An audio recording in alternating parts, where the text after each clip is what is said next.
दोस्तवा हाँ? अब मोदी सरकार के नया फैसला आ गए रे। कौन हो? नहीं जानतले, कौन? पड़ाका कोर्ट ने बंद करवा दिया। हाँ। पड़ाका कोर्ट ने बंद करवा दिया, हाँ। साउंड सरकार ने बंद करवा दिया, हाँ। और मिठाई हाँ। मिठाई रसगुल्ला डॉक्टर ने मना कर दिया। हाँ। अब बताओ कि दिवाली कैसे मनाएंगे? हाँ, खाली हजमोला खाकर मनाएंगे का? हाँ भाई लोग, हजमोला लगता है डाल के चिपकाना पड़ेगा।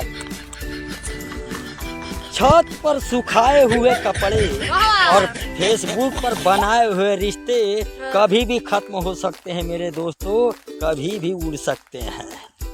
इसलिए कहना है सफलता के 3 सूत्र। हाँ। सफलता के 3 सूत्र।